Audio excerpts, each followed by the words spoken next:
Bienvenidos al estudio de la Palabra de Dios a todos los hermanos en Cristo Jesús, que cada día podemos compartir la Palabra de Dios. El Señor en su misericordia aún nos da la vida, nos da la salud y nos da la oportunidad de poder en este tiempo aprovechar para poder conocer el último mensaje que Dios ha dado para este mundo. Es el mensaje de la justificación por la fe en el garante Cristo. Estamos haciendo este estudio. Estamos ya en el estudio número 33 de la serie Justificación por la Fe. Estamos detenidos en el estudio de las leyes dominicales, el tiempo de la lluvia tardía y del fuerte pregón. Pero lo que más nos interesa a nosotros es cuál es nuestra más urgente necesidad en este tiempo. Hemos visto que la urgente necesidad del pueblo de Dios es llegar a experimentar un reavivamiento de la piedad primitiva, así como se realizó en los tiempos apostólicos. Y mucho más, dice. ¿Para qué? Para poder recibir la lluvia tardía. Y hemos visto también que la lluvia tardía está disponible para este tiempo. Ya Dios en su misericordia ya derramó las primeras gotas de la lluvia tardía en 1888. Y se ha detenido porque no es porque Dios no quiera, sino que los seres humanos no han aceptado este mensaje de justificación por la fe. El mensaje de justificación por la fe es el que limpia el corazón, limpia el vaso de egoísmo y lo santifica y le da la imagen de Jesús, el carácter de Dios, para que esté ya limpio, listo para recibir la lluvia tardía. Mas ahora nosotros, ese tiempo se postergó hasta hoy. Han pasado 132 años. Y ahora a nosotros nos ha tocado vivir ya en las fronteras del Canaán celestial. Estamos como el pueblo de Israel la segunda vez. Pero para nosotros es la tercera oportunidad. El plan de Dios era venir por segunda vez a este mundo ya para poner fin a las cosas en 1844. Si el movimiento adventista hubiera aceptado los 3 mensajes angélicos, ya Cristo hubiera venido, dice, y se lo hubieran propagado al mundo. La segunda era en 1888. También Dios cambió su plan, porque todas las promesas de Dios son condicionales. Ahora nosotros hemos llegado al tiempo del fin, y estamos nosotros en un momento crítico, en una crisis mundial, donde el tiempo prácticamente se ha acortado para nosotros. El tiempo prácticamente nos ha llevado a detenernos, a considerar nuestra gran necesidad. Según la profecía, hemos leído en Servicio Cristiano, página 70, Testimonios para la Iglesia en inglés, tomo 1, 268, nos habla de que cuando en el mundo exista, dice, una crisis, habrá un corto tiempo de paz. Y nosotros creemos que en ese corto tiempo de paz debe realizarse el reavivamiento de la piedad primitiva. Consagrar nuestras vidas a Dios para estar preparados y recibir la lluvia tardía, y el Espíritu Santo podrá hacer esa obra de iluminar el mundo con el carácter de Cristo en nuestras vidas. Leamos nuevamente en Servicio Cristiano 70. Dice: se me mostró a los habitantes de la tierra en la mayor confusión. Y yo creo que hoy estamos en un tiempo de confusión también.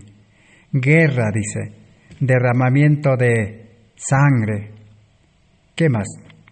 Privación. Hoy estamos privados de la libertad. Necesidad. Nuestras necesidades son muchas. Necesidades espirituales en primer orden y necesidades también de esta vida. No podemos trabajar libremente. Habrá hambre, dice, y pestilencia azotarán la tierra. Así que estamos en un tiempo de hambre, aunque hay comida, pero es una comida que no alimenta. Es una comida que solamente llena el estómago, es para poder aplacar el hambre nada más, porque la ciencia en la alimentación prácticamente lo ha desnaturalizado, lo ha industrializado, prácticamente es un pan engañoso. ¿Para qué gastar, dice, dinero en ese pan? Igualmente también el pan del Evangelio también se ha mezclado con el error. Está dentro de los escombros del error la verdad, necesitamos rescatar. Estamos en un tiempo de pestilencia que azota la tierra. Y en ese tiempo, dice, sigamos leyendo, se me llamó entonces la atención a otra escena. Parecía haber un corto tiempo de paz. Ahí está la profecía. Necesitamos esperar ese tiempo. Si ese corto tiempo de paz llega, entonces nuestra más urgente necesidad se cumplirá. Y yo creo que el reavivamiento de la piedad primitiva debe hacerse en el campo. Generalmente se suele escuchar el mensaje de que hay que salir al campo, dejar las ciudades. El mensaje es esa, pero el ser humano no puede salir. El ser humano natural, con mente carnal, se equivoca. Y aún en este tiempo es difícil que pueda salir. Pero si nosotros aceptamos a Cristo y hacemos un pacto con Dios, la verdadera conversión genuina, el bautismo del agua que Cristo realizó como un ejemplo. Cristo no era pecador, no necesitaba bautismo, pero Él se bautizó para darnos el ejemplo que así el creyente debe empezar una vida nueva, recibir el Espíritu Santo en forma de un símbolo de paloma recibió Jesús. Y cuando Jesús se bautizó, dice, ahora ya no era el mismo Jesús, sino que ahora el Espíritu Santo, dice, que recibió, lo llevó al desierto. Nosotros necesitamos recibir el Espíritu Santo, la lluvia temprana, para que ese Espíritu Santo, si estamos dispuestos y hemos entregado nuestra vida y todo, Él abrirá el camino y nos sacará de las ciudades, quién sabe, en ese corto tiempo de paz, para que ahora estemos en la escuela de Cristo. Eso es lo que esta noche vamos a estudiar. ¿Cómo es estudiar en la escuela de Cristo? ¿Quién debe ser nuestro maestro?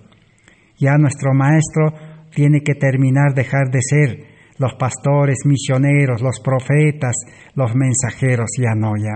En el nuevo pacto, el que nace a vida nueva, el profeta está en el corazón, el maestro está en el corazón, el verdadero pastor que es Cristo está en el corazón, el mayor misionero que el mundo haya conocido está en el corazón. Él nos va a llevar a su escuela. Él llevó a Saulo lo llevó al desierto de Arabia, a Moisés lo llevó al desierto de Sinaí. Así que esa es la promesa cumplida de Dios, que ya está dispuesto. Es como un dinero que ya está depositado en el banco, necesitamos retirarlo, dijimos.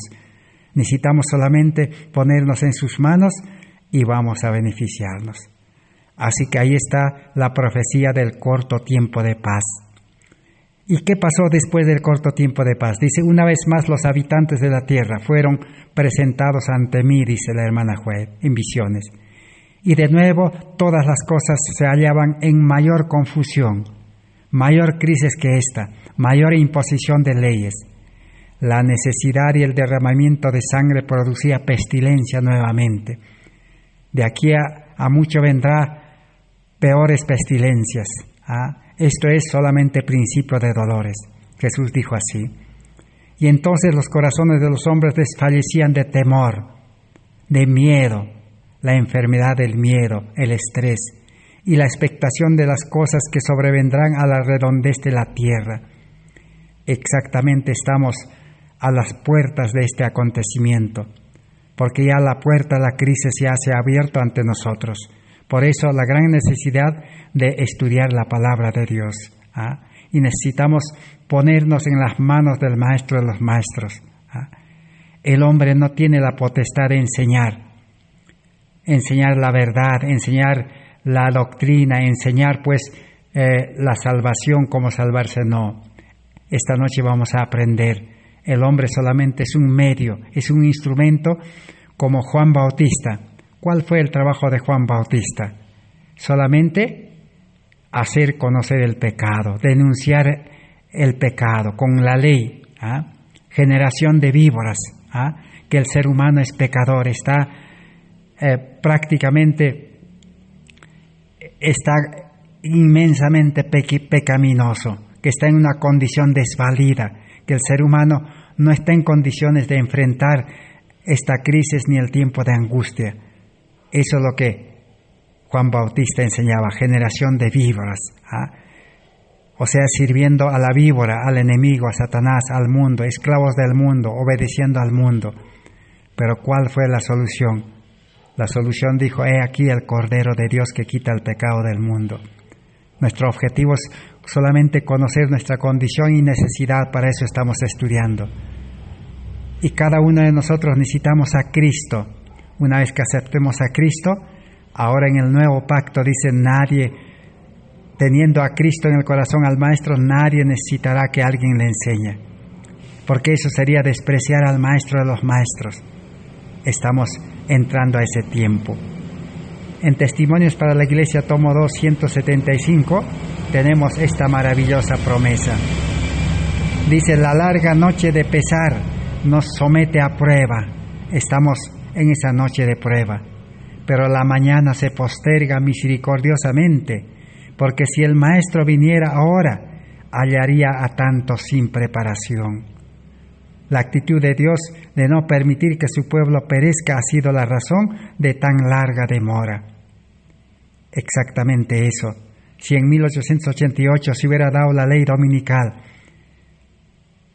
y el Espíritu Santo ya se derramó, ya Cristo hubiera venido. Pero si no estaba preparado su pueblo, ¿cómo hubieran podido huir en la ley dominical de las ciudades a lugares seguros?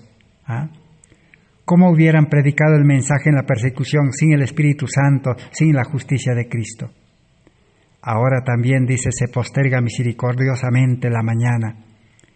¿Quién sabe? El Señor nos dará un poquito de tiempo de gracia, postergará para prepararnos.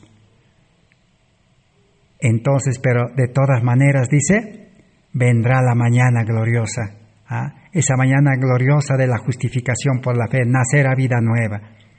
En Hechos de los Apóstoles, página 300, tenemos otra promesa. ¿Por qué la importancia de hablar tanto de Cristo, de justificación por la fe, de una vida de santidad, una vida de sin pecado? ¿Por qué? Estas son las razones.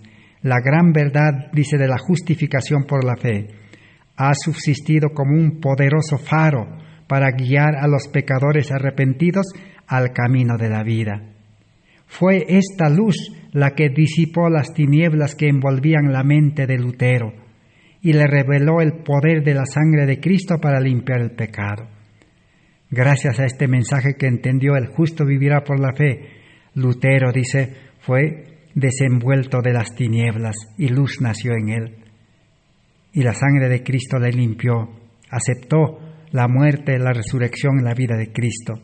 Solo que Lutero no tenía la luz del santuario. Nosotros tenemos la luz del santuario, somos privilegiados. Esa misma luz ha guiado, dice, a la verdadera fuente de perdón y paz a miles de almas abrumadas por el pecado. Todo creyente tiene verdaderamente motivo para agradecer a Dios por la epístola dirigida a la Iglesia de Roma. El libro de Romanos necesitamos estudiar.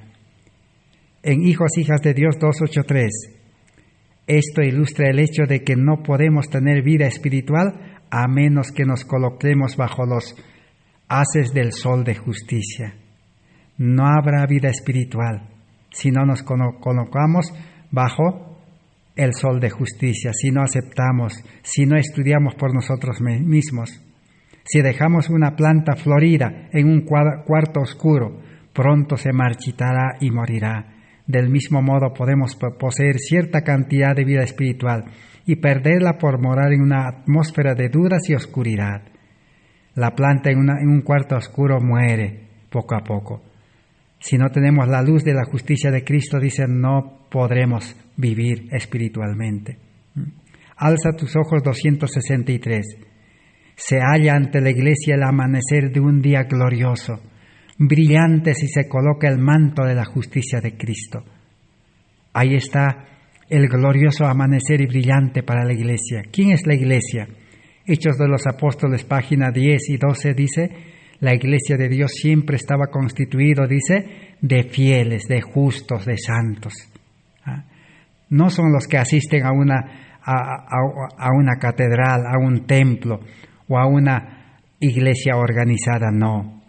Son los fieles, los santos, los justos. Y exactamente a estos justos les va a amanecer el día brillante y glorioso, vestidos con la justicia de Cristo. Y cuando esto acontezca, ¿qué pasará, hermanos? Mensajes selectos 138. Ahí está la promesa gloriosa, lo que va a acontecer. Cuando el poder divino se combine con el esfuerzo humano, la obra de Dios se propagará como fuego en el rastrojo. Dios empleará instrumentos cuyo origen no podrá discernir el hombre. Ese es el resultado, el fruto de recibir la justicia de Cristo. Ese mensaje no solo nos preparará, nos beneficiará espiritualmente a nosotros. Apenas eso es el comienzo, la reforma completa.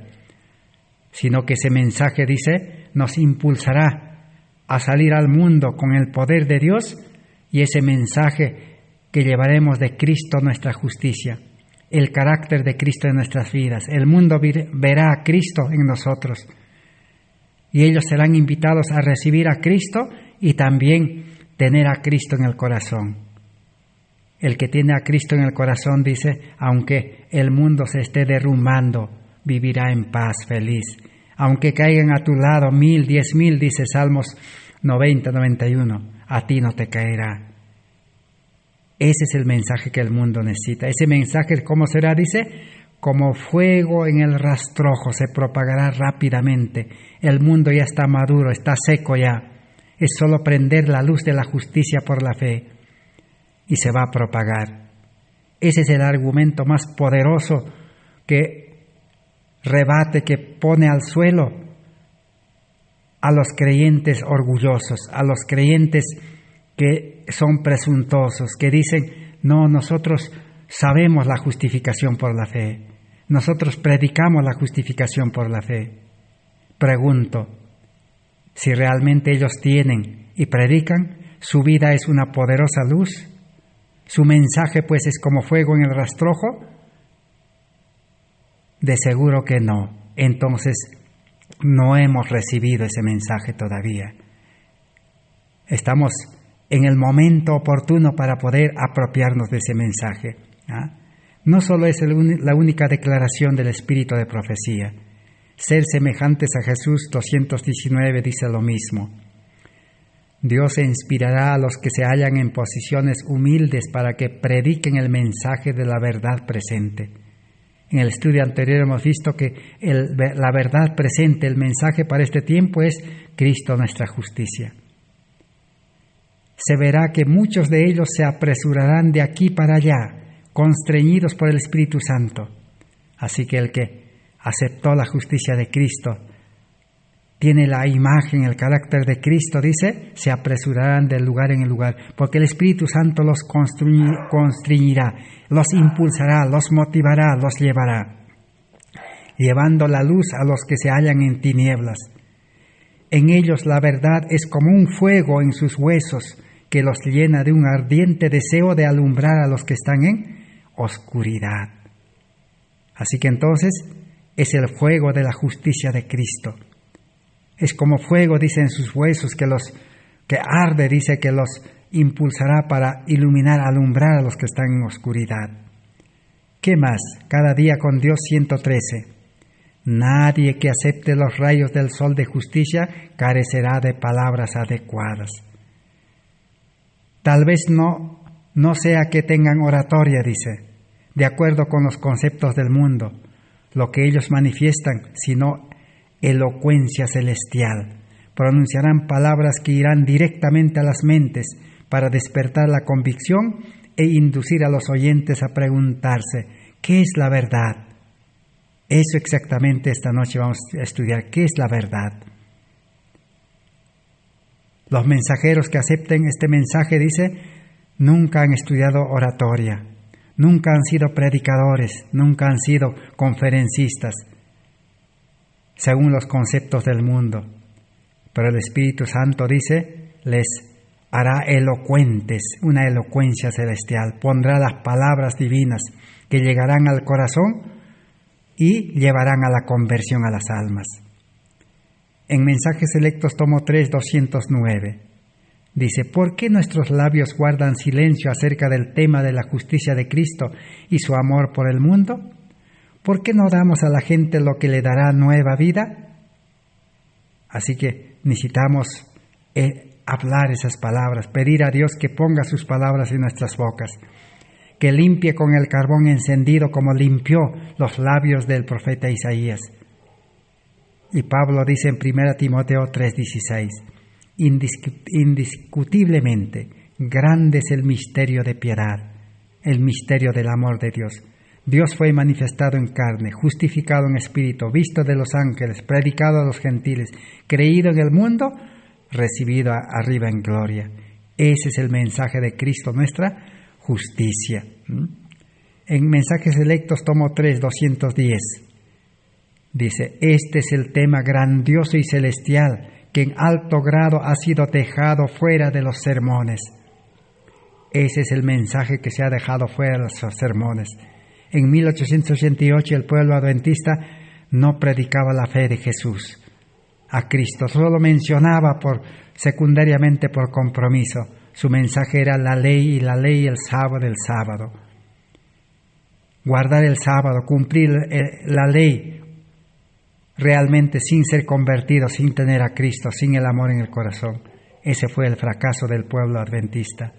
Nosotros ahora necesitamos la solución. ¿Qué necesitamos? Cristo, dice, debe ser formado dentro de la mente humana. Y Satanás se ha salido con la suya al conseguir que esto no sea así, que Cristo no haya sido el tema de contemplación y adoración. Este nombre tan poderoso, tan esencial, debe estar en cada lengua. Así que Cristo debe formarse dentro de nosotros. El Espíritu Santo debe engendrar, así como un nuevo ser, un nuevo bebé es engendrado en el vientre de la madre y se va formando hasta que a los 7, 8, 9 meses da a luz y sale.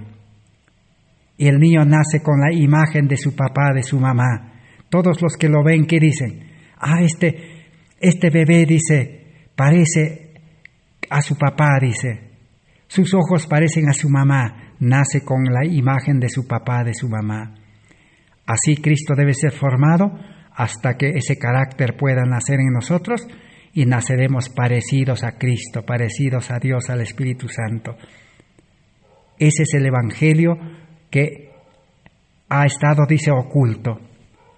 Esa es la mina abandonada de 1888. Nosotros necesitamos rescatar nomás. Dios no va a mandar otro mensaje, ya mandó.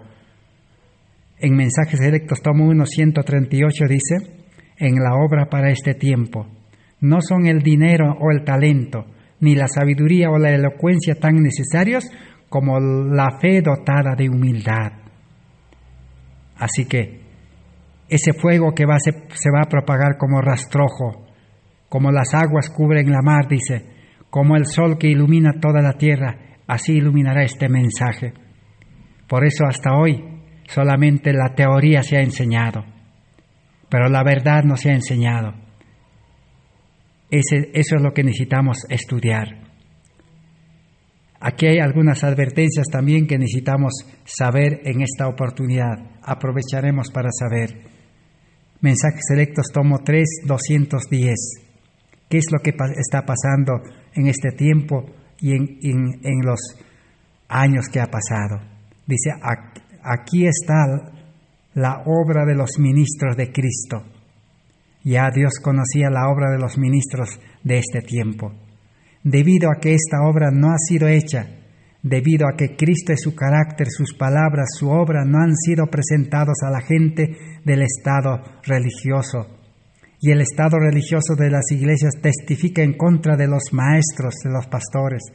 Las iglesias están a punto de morir porque se presenta poco a Cristo. Ellas no tienen vida ni discernimiento espiritual. Ahí está el secreto para conocer el verdadero mensaje. Los maestros, los pastores, dice, no hablan de Cristo, presentan solo poco. Ahí tenemos el detector, el secreto para saber cómo se está predicando el Evangelio. Escuchen ustedes cualquier mensaje grabado, cualquier mensaje en internet, en cualquier medio, o vayan a escuchar a cualquier predicador. Los predicadores no hablan de Cristo, solo hablan de doctrina, de principios, de ley, de mandatos, imponer yugos. Solo al final terminan diciendo que Dios nos ayude, que Cristo nos ayude. Hay que orar nada más, pero no hablaron nada de Cristo. Sin Cristo, las palabras no tienen poder, dice. Son palabras muertas, letra muerta. Testimonios para la Iglesia, tomo 5, 669. Si los dirigentes de nuestras asociaciones no aceptan ahora el mensaje que Dios les envía, ni entran en acción, las iglesias sufrirán gran pérdida. Y si al ver venir la espada, el atalaya toca la trompeta con sonido certero, las filas del pueblo harán repercutir la advertencia y todos tendrán oportunidad de prepararse para el conflicto. Si hoy las asociaciones no aceptan este mensaje y los pastores dirigentes no entran en acción y no advierten como atalayas fieles, dice, las iglesias sufrirán gran pérdida. Hemos leído también una advertencia, dice, no esperen, dice, la iglesia nunca se reavivará. Solo personalmente necesitamos, dice, entregar nuestras vidas y ponernos en las manos de Dios. En Maravillosa Gracia de Dios 215. ¿Qué es lo que está pasando?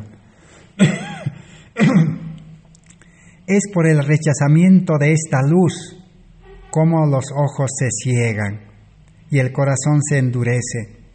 Con frecuencia esto se realiza gradual y casi imperceptiblemente. Viene la luz al alma por la palabra de Dios, por sus siervos, por la intervención directa del Espíritu Santo, pero cuando un rayo de luz es despreciado, se produce un embotamiento parcial de las percepciones espirituales y se discierne menos claramente la segunda revelación de la luz. Así aumentan las tinieblas hasta que anochece en el alma. Así como en 1888 no aceptaron la luz, se endurecieron hasta que les anocheció. Hasta hoy el pueblo adventista vive en las tinieblas de este mensaje de la luz. Viven en desesperación, viven en tristeza, viven preocupados en este tiempo, no saben qué hacer por falta de esta luz. Nosotros somos los llamados, necesitamos llevar esa luz al mundo, a las iglesias, y que ellos puedan salir de Babilonia. Si aceptan a Cristo, el Espíritu de Dios los sacará. Maravillosa Gracia de Dios 215. Cada paso dado hacia el rechazamiento de Cristo es un paso hacia el rechazamiento de la salvación y hacia el pecado contra el Espíritu Santo. Deseado a todas las gentes, 292. En Hijos, Hijas de Dios 282, otra luz para nosotros. Los que no aceptan el último solemne mensaje de amonestación que se envía a nuestro mundo, pervertirán las Escrituras, atacarán el carácter de los defensores de la verdad bíblica y harán falsas declaraciones en cuanto a su fe y su doctrina. Y emplearán todos los medios para distraer la atención, con espectáculos, con ceremonias, juegos, carreras, dice, y muchas otras diversiones, dice. Así van a hacer. los que se oponen y los que rechazan este mensaje. Pervertirán las Escrituras y ya no podrán comprender correctamente. Cada día con Dios dice 3:34, los que no aceptan a Cristo en su justicia, aceptarán los sofismas que están invadiendo el mundo. Entenderán ya mal la palabra de Dios, lo torcerán. Mensajes Selectos, tomo 3, 211. El carácter de Cristo es un carácter infinitamente perfecto y debe ser elevado y presentado en forma prominente porque Cristo es el poder, la fuerza, la santificación, la justificación de todos los que creen en Él.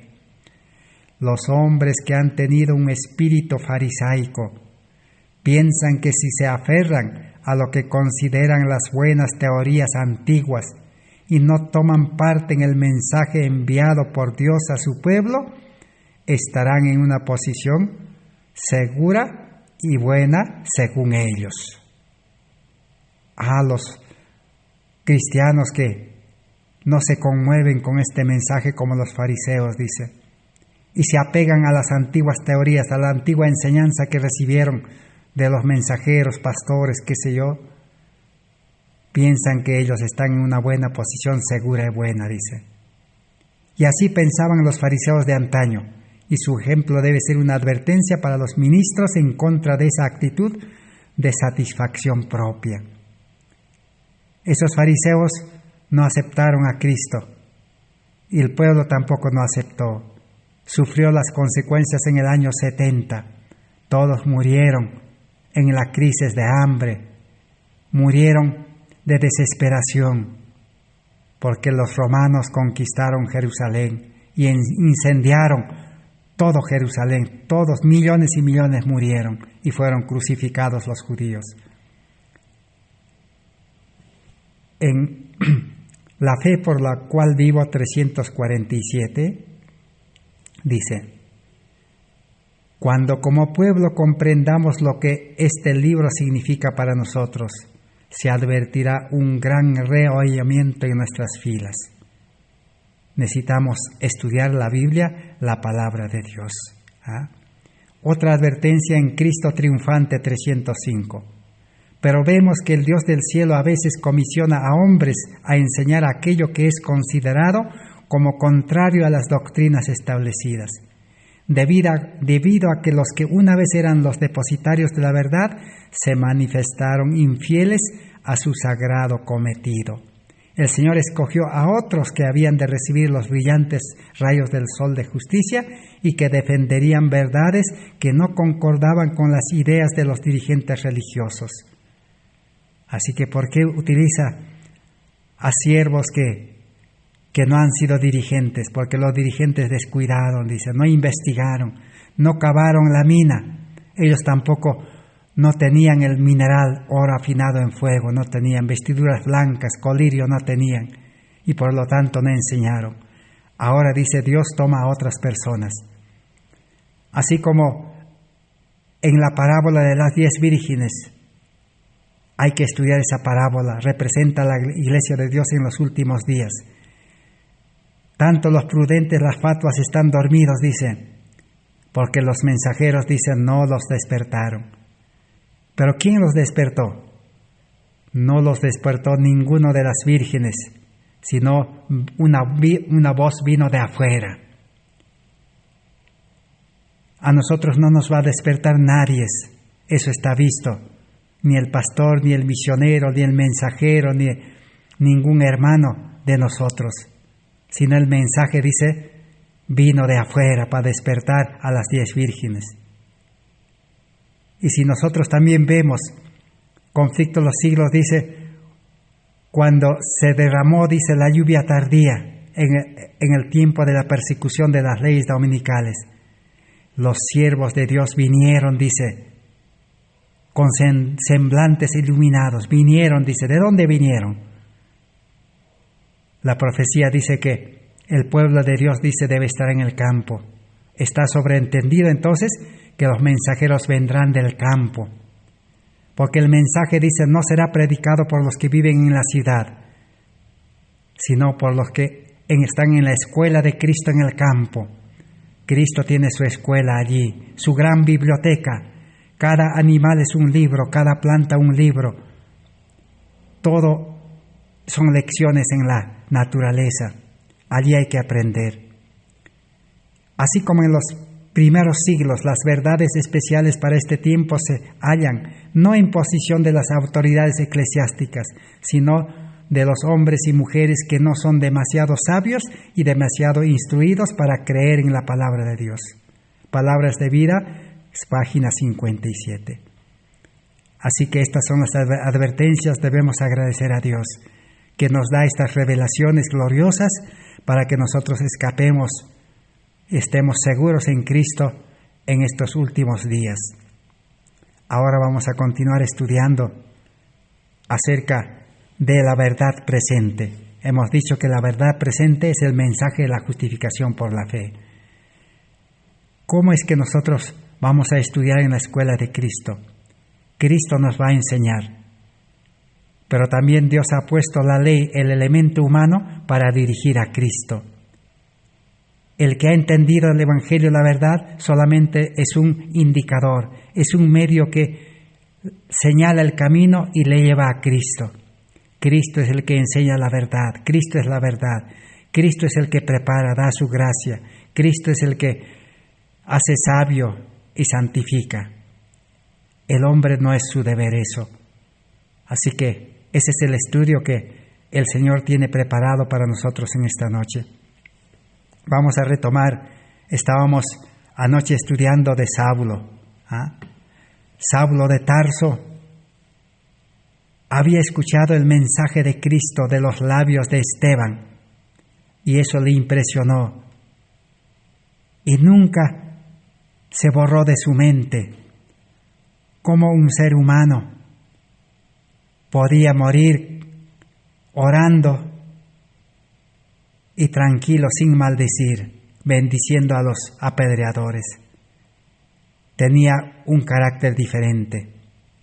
Por eso Saulo dice, había tomado una parte destacada en el juicio contra Esteban. Y las impresionantes evidencias de la presencia de Dios con el mártir le habían inducido a dudar de la justicia de la causa que defendía contra los seguidores de Jesús. Su mente estaba profundamente impresionada en su perplejidad. Se dirigió a aquellos en cuya sabiduría y juicio tenía plena confianza. Los argumentos de los sacerdotes y príncipes lo convencieron finalmente de que Esteban era un blasfemo, de que el Cristo a quien el discípulo martirizado había predicado era un impostor y de que los que desempeñaban cargos sagrados tenían razón. A pesar de eso, Saulo tuvo que ceder a aceptar a los dirigentes judíos, a aceptar que Esteban estaba en el error y que Cristo no era el Mesías. Pero esto no duró. Está en Hechos de los Apóstoles, página 92 que hemos leído. Ahora en la página 95, el Salvador había hablado a Saulo mediante Esteban, cuyo claro razonamiento no podía ser refutado. El erudito judío Saulo vio el rostro del mártir reflejado la luz de la gloria de Cristo, de modo que parecía como un rostro de un ángel. Hechos 6:15. Presenció la longanimidad de Esteban para con sus enemigos y el perdón que les concedió. Presenció también la fortaleza y la alegre resignación de muchos a quienes él había hecho atormentar y afligir. Hasta vio a algunos entregar la vida con regocijo por causa de su fe. Así que este carácter de Cristo impresionó a Saulo.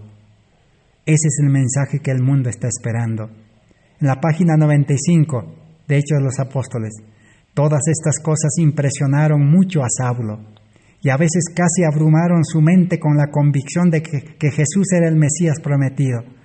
Estaba a punto de aceptar, dice, pero en esas ocasiones luchó noches enteras contra esa convicción y siempre terminó por creer que Jesús no era el Mesías y que sus seguidores eran ilusos fanáticos.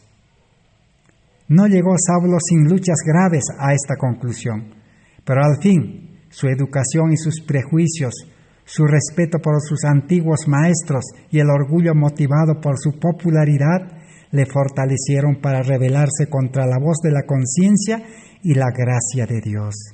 Y habiendo decidido plenamente que los sacerdotes y escribas tenían razón, Saulo se volvió acérrimo en su oposición a las doctrinas enseñadas por los discípulos de Jesús.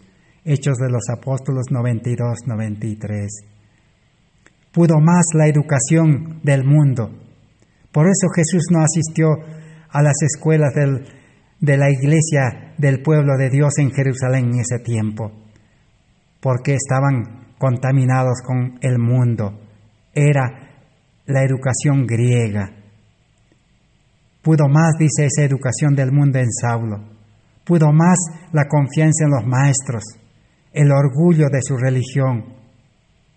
Y a la final dice que tomó la determinación de seguir persiguiendo a los cristianos.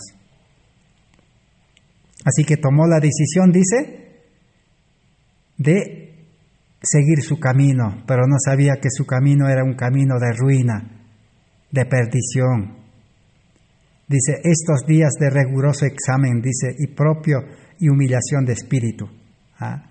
Vamos a, ¿qué pasó cuando Saulo emprendió el nuevo camino de perdición, de ruina a ir a perseguir a los cristianos hacia Damasco? En el camino le pasó pues una desgracia. Una luz le iluminó y le cegó los ojos y cayó al polvo, al suelo, humillado, y quedó ciego. Necesitamos ser humillados así. El que acepta a Cristo, el que entendió a Cristo, el poder de Dios, la salvación, queda humillado en el polvo. Reconoce que es ciego, así como Saulo cayó ciego. Y ahora sus acompañantes lo llevaron así ciego a la ciudad. Y ahí en la ciudad estaba, dice, encerrado. No podía unirse con sus hermanos judíos que le estaban esperando en Damasco. No quiso llegar a la casa de los judíos, que también eran enemigos de Cristo, de la cruz de Cristo. No quiso porque no le iban a creer esta experiencia de la humillación. Eran incrédulos por eso. Tampoco no podía ir a buscar a los discípulos de Cristo porque se espantarían. Así que quedó, dice, encerrado en una habitación. Esos días de riguroso examen propio y humillación de espíritu, dice, los pasó en solitaria reclusión. Los creyentes, advertidos del propósito del viaje de Saulo a Damasco, temían que pudiera estar simulando a fin de engañarlos más fácilmente. Y se mantuvieron lejos, rehusando su simpatía. Así que aún los verdaderos cristianos no querían estar cerca ahí de Saulo. Se escondieron porque pensaron que estaba simulando para apresarlos a ellos.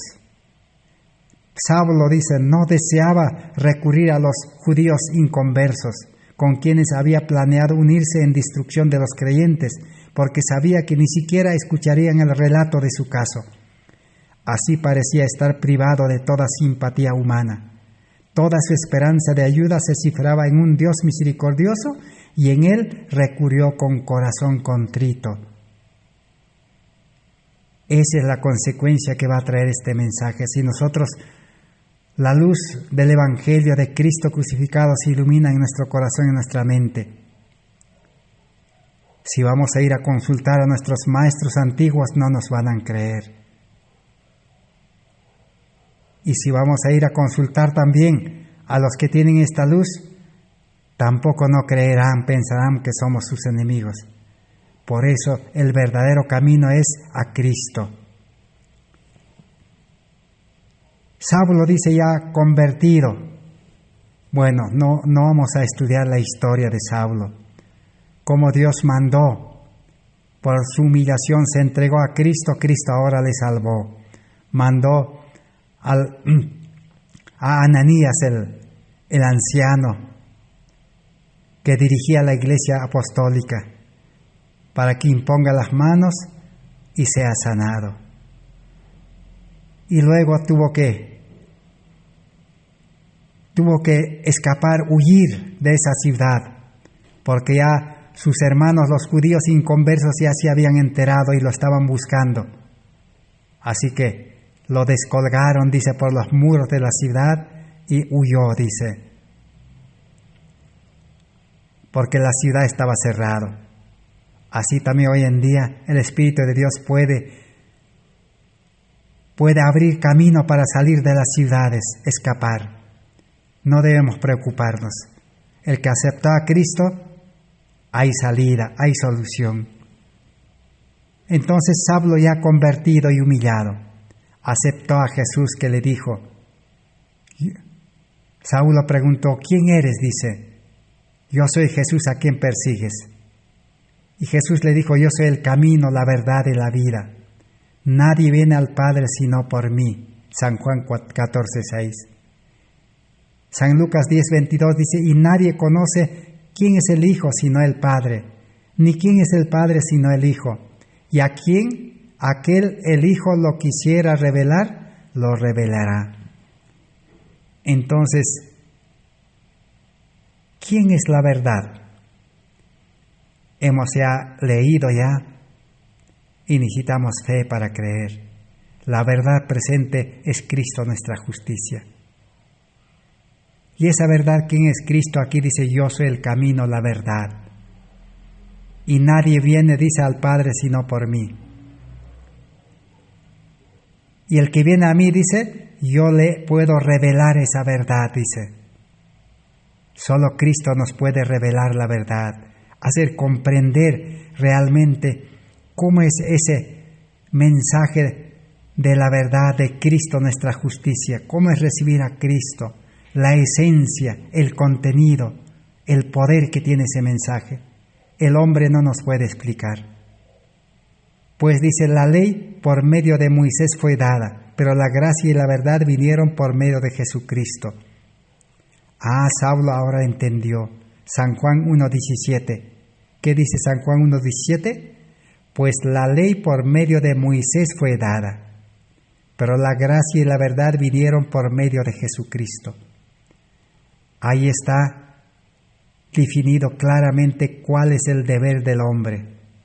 Moisés representa al hombre. El hombre recibió la ley, la escritura, la palabra de Dios. ¿Para qué? Solamente para poder enseñar esa palabra, para demostrar la pecaminosidad del ser humano. Y luego decir, el Cordero de Dios te puede quitar, te puede limpiar. Pero la gracia y la verdad vinieron por medio de Jesucristo. El ser humano no puede enseñar la verdad. El ser humano no puede dar gracia ni salvación, solo Cristo. Eso es lo que quiere decir San Juan 1:17. Y Saulo entendió esto, porque en su vida anterior Saulo pensaba que ellos tenían la verdad. Así como hoy en día todos los religiosos dicen, nosotros tenemos la verdad, enseñamos la verdad, predicamos la verdad. Eso es mentira, engaño, se engañan a sí mismos, se engañan a los demás. Ningún hombre tiene derecho a enseñar la verdad ni tener la verdad. La verdad es Cristo. Esa es la gran verdad del mensaje de la justificación por la fe. Por eso, el Hijo es la verdad, Cristo es la verdad, y solamente la verdad. Y Cristo solamente puede revelar la verdad también y nos puede enseñar. Pero no nos va a dar derecho a enseñar la verdad. Él va a ir con nosotros y en nosotros para enseñar esa verdad. Por lo tanto, Saulo no había recibido la verdad a pesar de su erudición en el Antiguo Testamento, en las escuelas de Jerusalén, a los pies de Gamaliel, el mejor maestro de ese tiempo. No había recibido la verdad Saulo, dice. Pero también leímos, la ley por medio de Moisés fue dada. ¿Pero quién es Moisés entonces? Deuteronomios 34:10 nos dice, nunca más se levantó profeta en Israel como Moisés, a quien haya conocido Jehová cara a cara, el hombre que era el más manso de la tierra, fiel en toda su casa Moisés, a quien hablaba Jehová cara a cara como habla cualquiera su compañero, y cuya piel de su rostro resplandecía de Moisés, por su comunión con Dios y su santa consagración. Así que entonces, eso es lo que la palabra de Dios nos revela. Moisés era un santo varón. A pesar que era un santo varón consagrado, Dios no le dio el derecho de enseñar la verdad, ni dar gracia. Su función era llevar la ley, enseñar la ley. ¿Y cuál es la función de la ley? Necesitamos estudiar los 37 estudios de la ley de Dios en el Antiguo y el Nuevo Pacto que hemos estudiado, para comprender cuál es el propósito de la ley. Dios nunca dio los 10 mandamientos, la copia dice, para que el hombre pueda obedecer, porque el hombre no va a poder obedecer. Dios dio la ley, dice, como un mensajero, como uno que viene a advertir, a hacer conocer su pecado, el peligro de muerte y señalar al Cordero de Dios. Ahí termina la función de la ley. Pero los seres humanos, ¿qué han hecho? Los seres humanos pues han utilizado la ley para imponer cargas, para decir que al creyente debe obedecer. Así que necesitamos estudiar. Pronto vamos a colocar los 37 estudios en una página en internet. Oremos a Dios para que estos 37 audios puedan estar a disposición de todos los que queremos aprender. Así que entonces fue el instrumento escogido para entregar por su medio la ley, Moisés, pero aún así no pudo revelar la gracia y la verdad. Estas vienen por el único conducto señalado, Jesucristo. Por eso Jesús vino a esta tierra. Por eso Jesús dice, no os dejaré huérfanos, mandaré mi representante, el Consolador. Ese Consolador nos va a enseñar la verdad y nos va a enseñar la gracia y dar gracia también para la salvación, porque la salvación es por fe y gracia. Si nosotros, dice, tuvimos la fortuna en estos tiempos de tener un profesor como Moisés, un pastor, un misionero, entonces hemos aprendido solamente la ley. Es decir, la doctrina teóricamente correcta. Pero nadie nos ha enseñado la verdad, porque el hombre no enseña la verdad. Pero de acuerdo a las penetrantes y profundas palabras de Jesús, no hemos podido recibir la gracia y la verdad de los hombres. Ningún hombre puede dar ni enseñar la verdad ni dar la gracia. Solo puede enseñar la ley. Pero la ley es la copia de la verdad, porque la ley es la verdad, pero la ley es la copia. La fuente, el original es Cristo, es Dios. Eso hemos estudiado ya. Así que Saulo, ¿qué entendió entonces? Nosotros necesitamos seguir los pasos de Saulo, un ejemplo. Porque Pablo dijo, ejemplo os he dejado, como yo aprendí de Cristo. Primero entonces debemos aprender que Jesús entrega y enseña la verdad. Es el único maestro de la verdad, Jesús. Moisés está calificado para entregar la ley. Por su obediencia y consagración del cielo, se le extiende credenciales para enseñar la ley. Pero el que no está consagrado a Dios, el que no vive la vida de Moisés, no está autorizado para enseñar la ley. Va a enseñar mal la ley.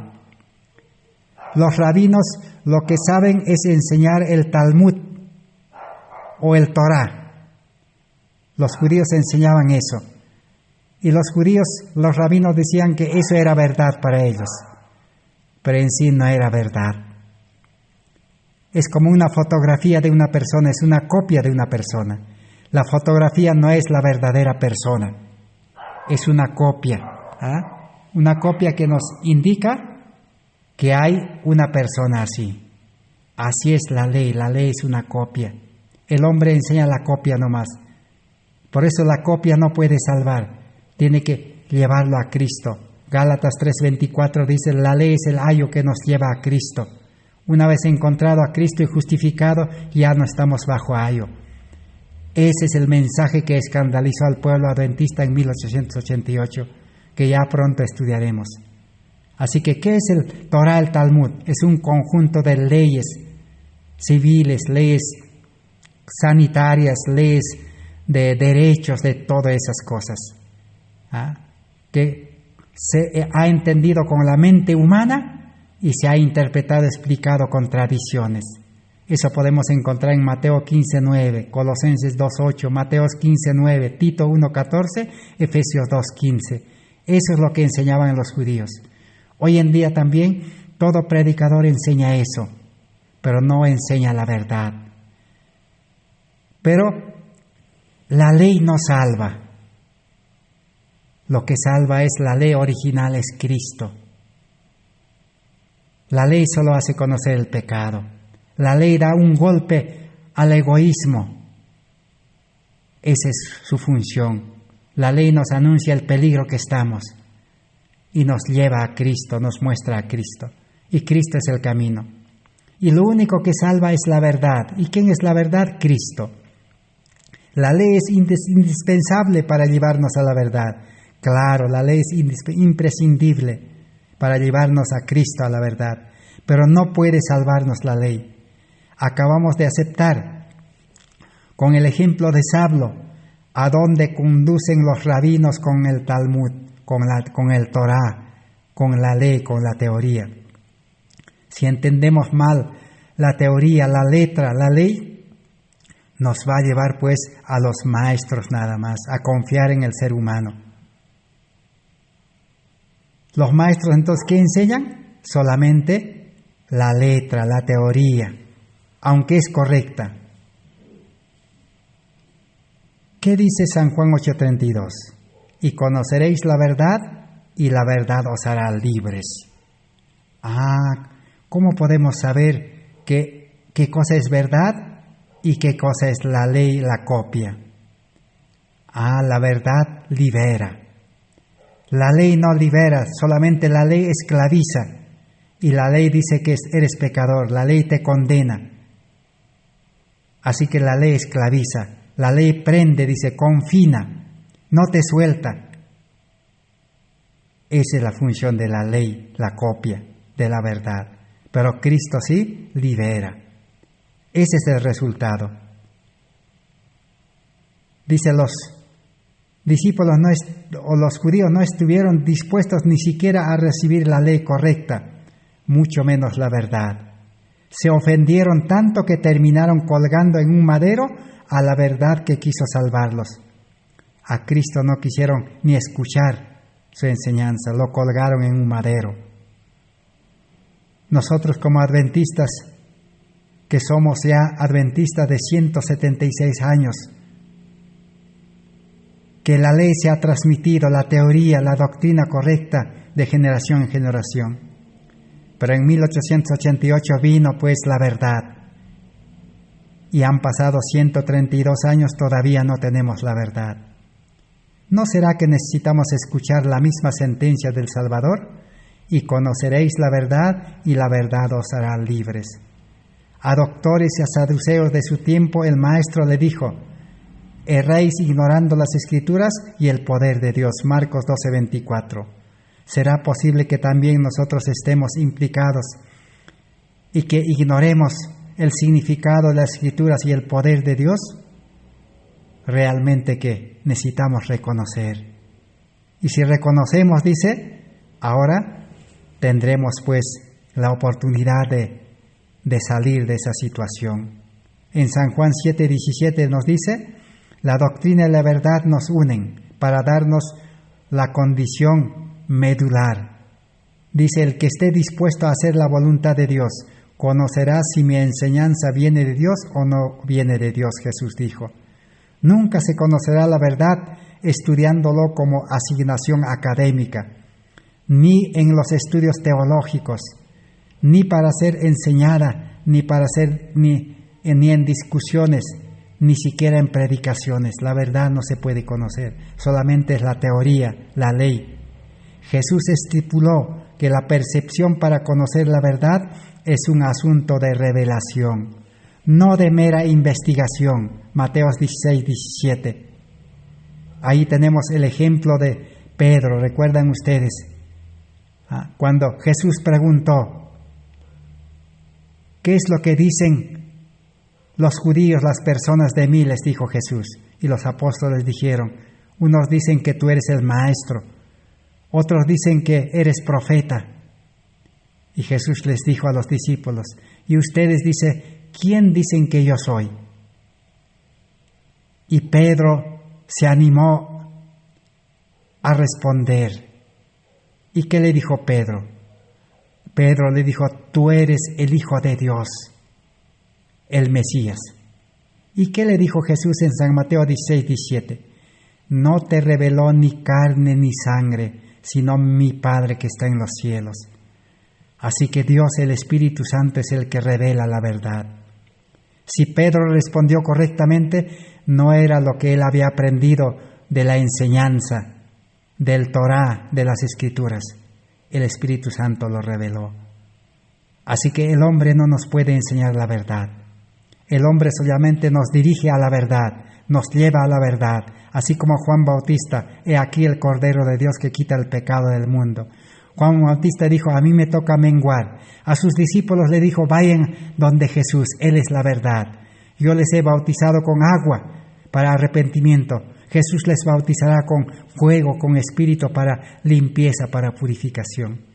Por eso Romanos 1, 22 al 25 dice, el mundo no puede conocer a Dios en su sabiduría humana. El hombre natural, dice, no puede entender las cosas de Dios, porque se han de estudiar y comprender espiritualmente.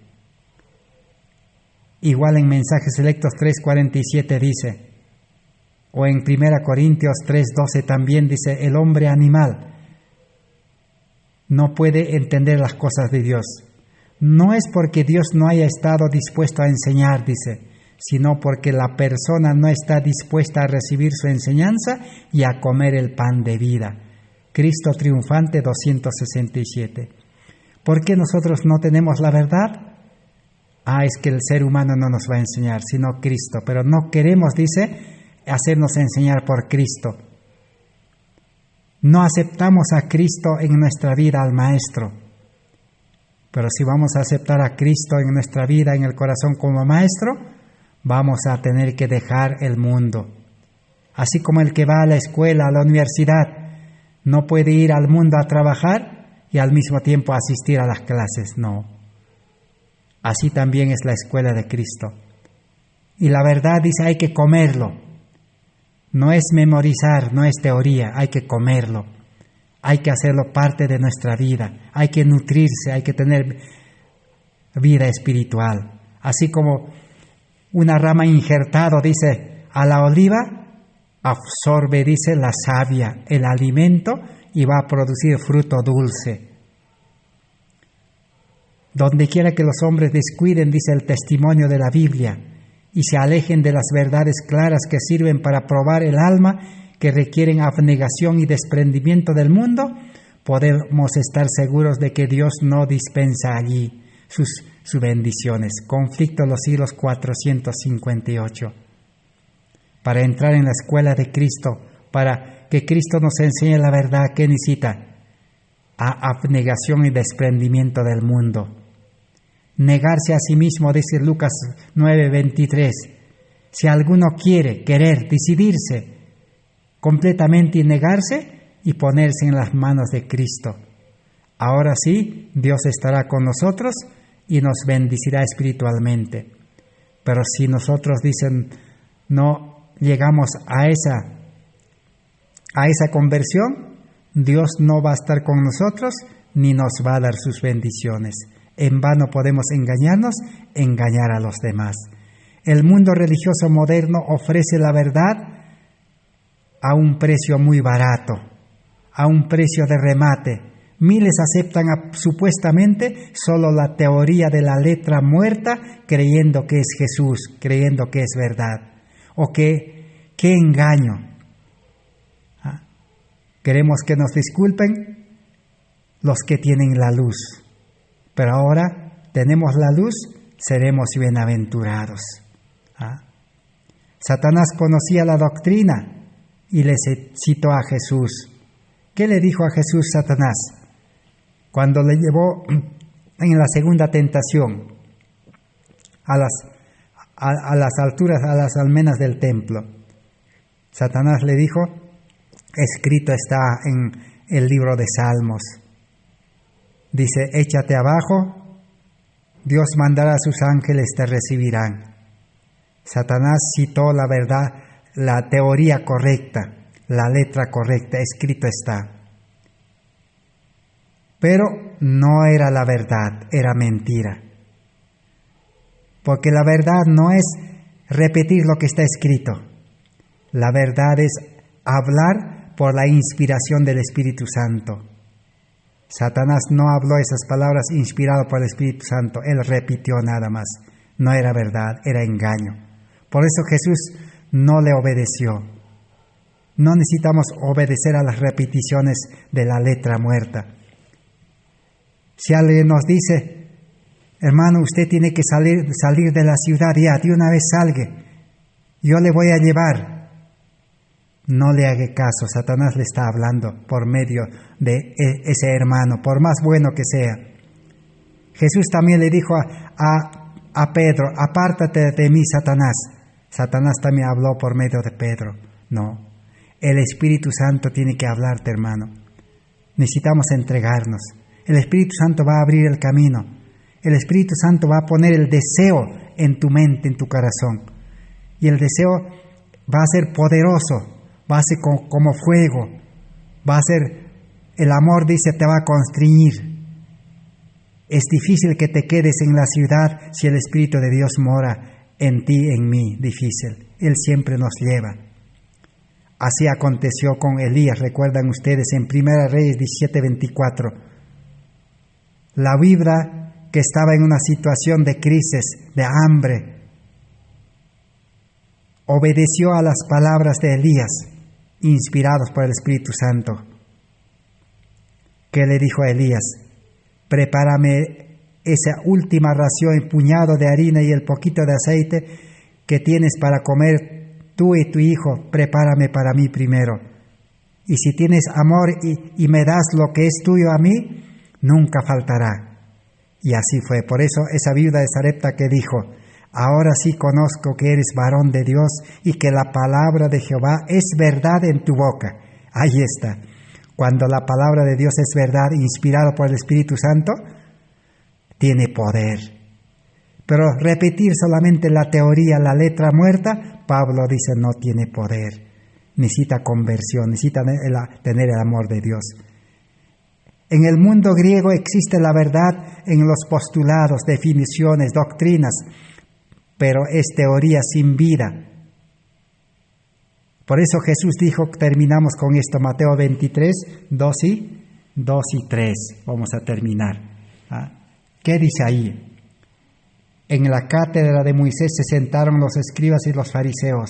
Así que todo lo que os digan que guardéis, guardadlo y hacedlo. Mas no hagáis conforme a sus obras, porque ellos dicen y no hacen. Eso es lo que acontece hoy en día. El ser humano solo repite la teoría y él no lo hace. Pone cargas, pone yugos, pero él no puede cargar ni levantar esa carga, dice. Pero el que tiene la verdad, inspirado por el Espíritu Santo, tiene poder. Esa verdad necesitamos de la justificación por la fe. Que el Señor nos bendiga por el estudio de su palabra y podamos ahora descansar con más fe. Será hasta el día de mañana. Gracias por vuestra atención. Amén.